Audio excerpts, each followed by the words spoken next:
Hey guys! Tara, samahan niyo ako sa simpleng kwento at good vibes habang nagluluto tayo ng ginisang alugbati with sardines. A for alugbati. Sa buhay, minsan simple lang ang kailangan para maging masaya.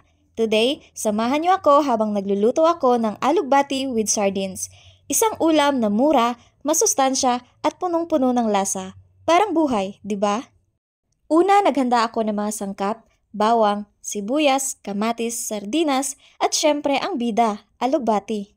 Habang hinihiwa ko ang mga ito, naisip ko, parang tao rin ang mga sangkap. Magkakaiba, pero pag pinagsama at inalagaan ng tama, lumalabas ang tunay na ganda.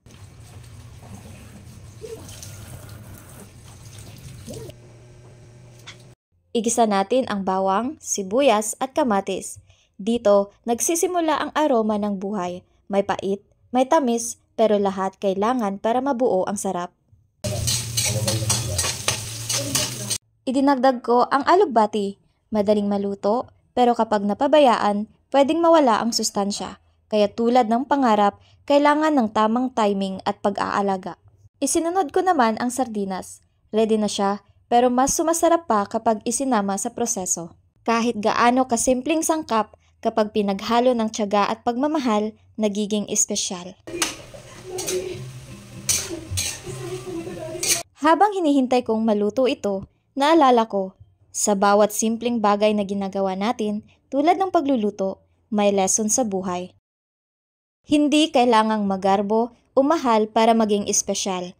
Ang mahalaga, niluto mo ito ng may puso. Kaya sa mga panahong feeling mo kulang ka o parang hindi sapat ang ginagawa mo, tandaan mo ang alugbati with sardines, simple pero may saysay, mura pero punong-puno ng sustansya. Parang ikaw, hindi mo kailangang maging perfect para maging enough. Kaya lutong bahay man, gawin mong may pagmamahal, may tiwala at may inspirasyon.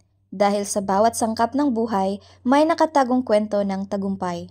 Kaya sa bawat gisa mo ng bawang, sibuyas at kamatis, sa bawat halong alugbati at sardinas, at sa bawat tikim mo ng ulam na pinaghirapan mo, ipaalala mo sa sarili mo, you're doing your best and that's already enough. Hindi man perfect ang timpla ng buhay ngayon, pero sa dulo, maluluto rin ang lahat at magiging masarap rin ang kwento mo.